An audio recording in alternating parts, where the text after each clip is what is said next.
Welcome to RacketCap podcast, where we talk straight facts, no cap. My name's Stefan. I'm with my boy Zain. Say what's up. How's it going, guys? And today it's gonna be a very chill podcast. It's a very first podcast. We just want to talk about, who we are and making a podcast came to our minds. So basically, how did it start? We're going to talk about our goals and purpose on this channel.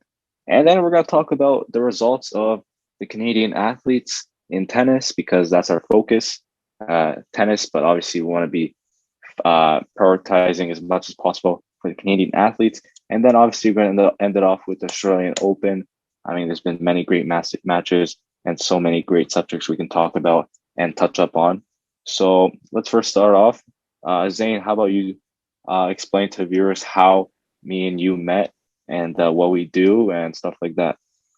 Yeah, for sure. That's a great intro, Stefan. I couldn't have done it better. And yeah, so basically RacketCap, that's our name. And Stefan and I have known each other for quite a few years now. We both play tennis competitively in Canada, and we both have trained together. And we're very passionate about the sport. So we decided, let's collaborate. Let's kind of build up this podcast, build a fan base, and just kind of have some people that really admire the sport, really have a passion for it, and kind of tune in and kind of listen to some insights and some info that we have on tennis specifically. Like we'll talk other news as well, but it's RacketCap, so it's mainly about tennis. But yeah, that's pretty much the channel.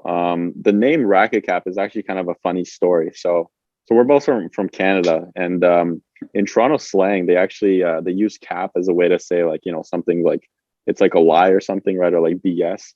So the way we kind of coordinate that with tennis is that on the bottom of the racket, the butt of the racket, you kind of call that the cap. So we decided to combine racket cap, where we spit facts only and we don't really talk about any BS, or we don't really lie on the pod.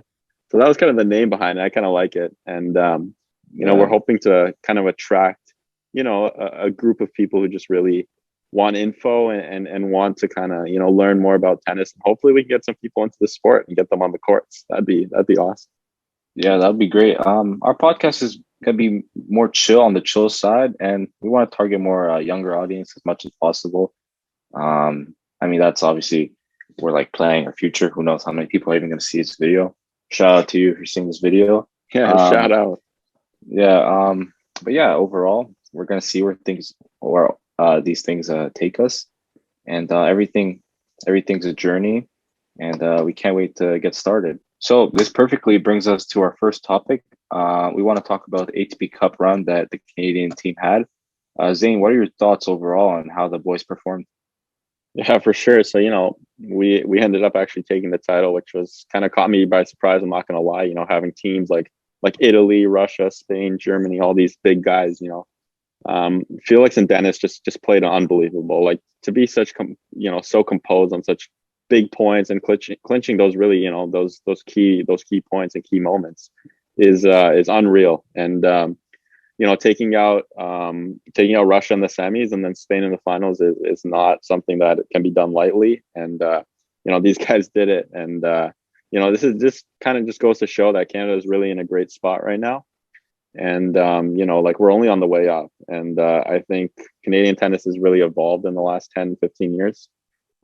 So yeah, it definitely wasn't a walk in the park with the competition that was at that tournament. But they managed to do really well. Dennis and Felix, and obviously Braden Schneider also played singles match. Also Steven Diaz, I believe, played one doubles match too. Yeah.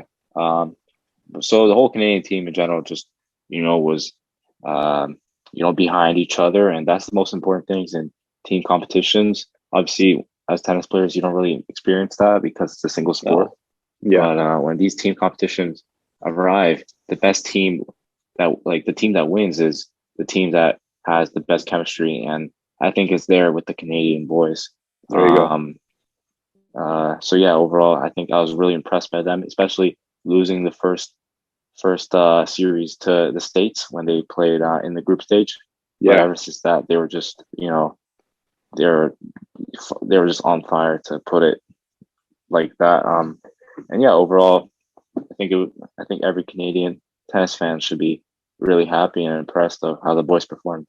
And yeah, Stefan, you bring up a great point about the ATP Cup, and you know, it would only be relevant to talk about the Australian Open, and both Dennis and Felix, making the quarters, taking two of the best guys in the world right now into 2-5, long contested sets is unreal. And those guys had it. They were neck and neck with both Rafa and Daniil, and I think that also shows that once the top three guys are gone, these guys are going to be a big threat, and they're definitely going to have some slams in the trophy collection for sure. Absolutely. I mean, obviously Djokovic is not playing this tournament, like you said. I believe Daniil and Rafa are the best two players. Who do you think is gonna take it at the end? Do you think it's gonna be Rafa, Daniil, or Stefanos or Matteo? Who do you think out of those four? Yeah, I mean, those are four great players you just named, right? And to be fair, we do have Rafa trying to go for his 21st title. He's in a great form, and Yeah, I think extremely motivated. You could just tell. Unbelievable, yeah, for sure. And without having Novak or Roger in his way in this tournament, he's really his own man, and he's got it if he wants to take the 21st. So I think we're going to see Nadal and Daniil in the finals. Rafa's had great success against Daniil. I remember I think it was 2019 or 2020 US Open, where 2019 actually, Rafa took that in 5 sets, and Daniil beating Novak in straight sets at last year's US Open. It's unbelievable how these guys are playing, but I think it's going to be a 4 or 5 set match for sure, and I think I'm leaning towards Rafa just because of how composed he is and how motivated he is to get that 21st and really be named the GOAT of tennis at this point. Absolutely. So yeah, I mean, Canadian tennis itself is on a great trajectory and path, you could say. Because and obviously, it's also fantastic when there's great success in sports. The kids can see that, and that means because of Dennis, because of Felix, we're gonna see the next Canadian juniors in 10 years playing in these Grand Slams, and they're gonna. And when the reporters ask them like, "Oh, why'd you start playing tennis?" They're gonna say, "Oh, because of Dennis and Felix." So Felix and Dennis are paving a nice path to the future of Canadian tennis. And you also can't forget about the female side with Layla, Bianca, obviously Jeannie has been there. Great success at Wemby. Yeah, for sure. Is there anybody else I missed? Jeannie, those Bianca, are the big Layla. Those are the big ones, right? The big players. Sharon Pitchman, shout out Sharon Pitchman doubles. Rebecca Marino, also had great success in the juniors. I mean, there's so many great Canadians. Yeah, for sure. The list is endless, really, right? But I think to kind of really to prove your point, it's these young players who are growing up. When we were growing up, we obviously I look up to so many players, but growing up, we look to the big three: Roger, Novak, and Federer. But now these guys are not going to be here forever either, right? And it's a once in a lifetime thing to see 3 guys share 60 Grand Slams. It's just unreal. Like, we're not going to see that again. And I think for players growing up now and players who are looking to get into the sport and play at a competitive level, you have people like Dennis, you have Felix, these are people you can relate to, and they have different game styles that make the sport more entertaining. And don't forget Nick, right? Shout out Nick Kyrgios, because he's putting this sport at a whole nother level in terms of entertainment, right? And just playing for fun and trying to entertain your crowd. So, I mean, what are your thoughts on that? Like, the whole play for fun type thing, play to entertain the crowd, I mean, to be honest, I'm all for it. I think tennis itself sometimes is just a little bit too serious with all these like rules. Very clean cut, right? Like other sports are a little bit more loose when it comes to new changes, but tennis has always been like really strict because they want to keep tennis as this old fashioned type sport. Yeah, very conventional. Keep everything very conventional, like you said. So I like this new way of playing and be like having that attitude. And to be honest, it's nothing negative. It's new positive energy that brings people to their seats. And people are talking about recently tennis. They should really be doing way better in terms of how popular the sport is. I think some stats shows that tennis is top 6 or top 7 most popular sport in the world. Yeah. But when it comes to like sales and everything, they're definitely not in the top 10. which is really disappointing knowing that tennis is so popular in terms of how many people really follow it.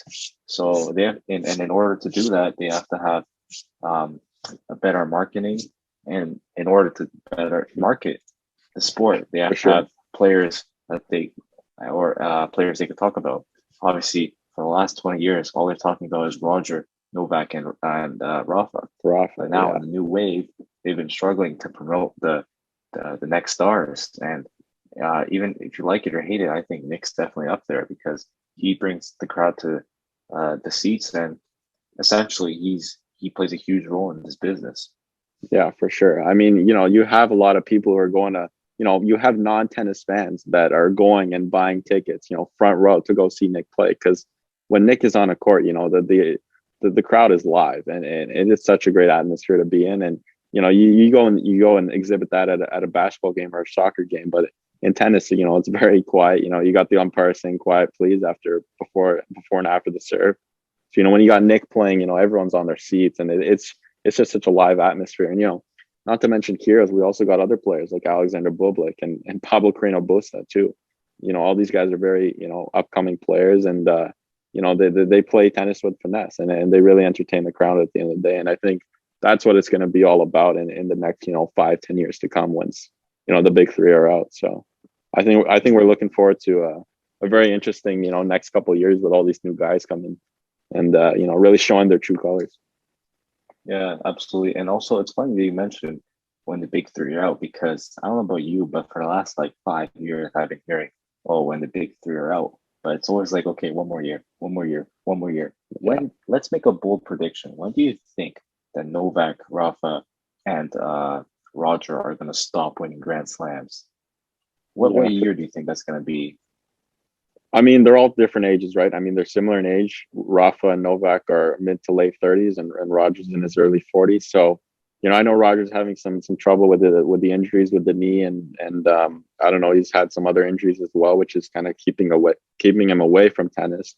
I think in the next couple of years we're going to see these guys go. Roger, I think, is going to be first, and then maybe Mhm. Novak or Rafa, because the amount of tennis they're playing and the at the age they are, in their late 30s, they're putting a big toll on their bodies, and I really don't know how long they're going to be able to go for. But it's not to say that they haven't accomplished anything. The fact that these guys all have 20 Grand Slams at this age, it's unbelievable, and it's so hard to wrap your head around it as a tennis player.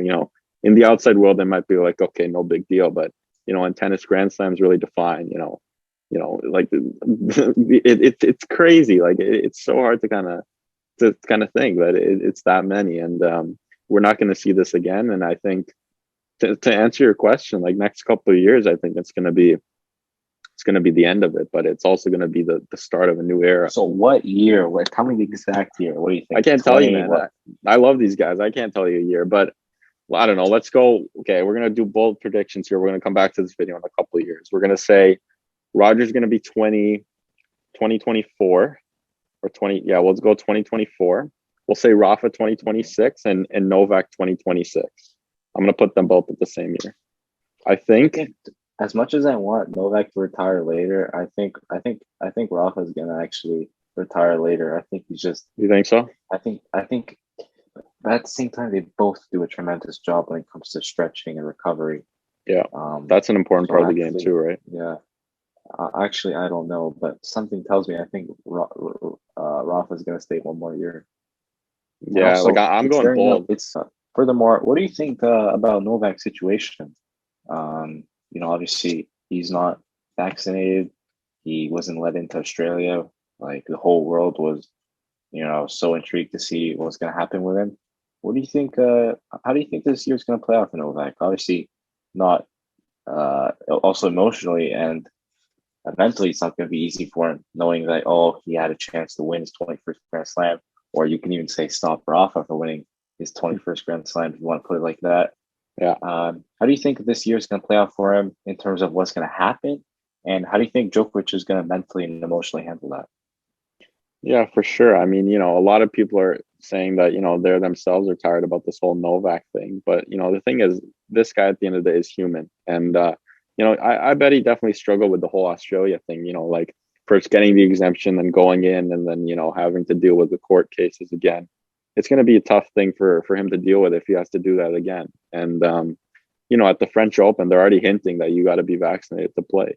So I feel like a lot of countries already right now have the vaccine passports in place and a lot of other things. So it's going to be, I think it's going to be tough for him. But at the end of the day, it's a vaccine, and we're triple vaxxed at this point. Novak, I think just the way he goes about tennis and stuff, he's very careful with his diet. He's very careful about what goes in his body.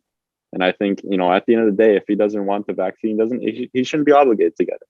And I think he should be able to play tennis too, right? Like at the group stages too. I think he should have been allowed to play at Australian Open, and hopefully he'll be allowed to play other Grand Slams, because otherwise he's not going to be able to continue tennis, right? He doesn't even have that many years left. So, I mean, let the guy play, right? Yeah. Like that. What do you think about that? I mean, yeah, let the guy play is absolutely right. I mean, obviously, as I'm going to be a little bit biased because we're all against tennis fans. Obviously, we want to see the number one player in the world play. That's like saying, we can't allow LeBron James to play because let's just say he was unvaccinated. Like that would just take a whole toll on the basketball world, as Novak's situation is in the tennis world. So we all want to see him play. We all want to see greatness because, unfortunately, it's not going to last for, at least we think, for a long time because, retirement might be coming up. So yeah, we want to see greatness until it lasts. And it's not easy to watch a tournament without Novak. Obviously, now we sort of got used to it, but we even still miss Roger, and he's already missed like a lot of tournaments. So that just shows how big of an impact a player at that size, Roger, Novak, and Rafa, can leave a tournament when they don't compete in it. And it's sad to see, but I guess you can say rules are rules, and hopefully they could handle the situation better. Either he comes to the country, for example, a lot earlier so he could quarantine, or he takes like daily tests. As long as at the end of the day, he walks out in that court and puts on a show, I don't care how the process has to go. Yeah, that's the best way you could put it, right? And I think we're definitely going to see him play again. This wasn't his last chance to play a tennis match, and I think he will just have to adhere to the guidelines that are in place. In different countries. That's just what comes with being a professional tennis player and traveling the world. You have to follow different guidelines and different things that are in place, and I think he'll do that. It'll be good for him. Mm-hmm. Absolutely. So yeah, Stefan. I think that's about it. Thank you guys for watching, tuning in. My name is Stefan, and that's Zain. And I appreciate it, guys. RacketCap podcast. Episode 1, baby. Make sure to subscribe, turn on notification bell. There you go. And we'll see you in the next one. And please share it as much as you can. We're on a road to 100 subscribers. Please make that happen. Yes, sir. And yeah, we're gonna set little goals, but our long-term goal isn't subscribers or views. It's just spreading the message to our viewers. And hopefully you guys enjoyed. Stay tuned for episode 2 coming soon. Peace. Peace out.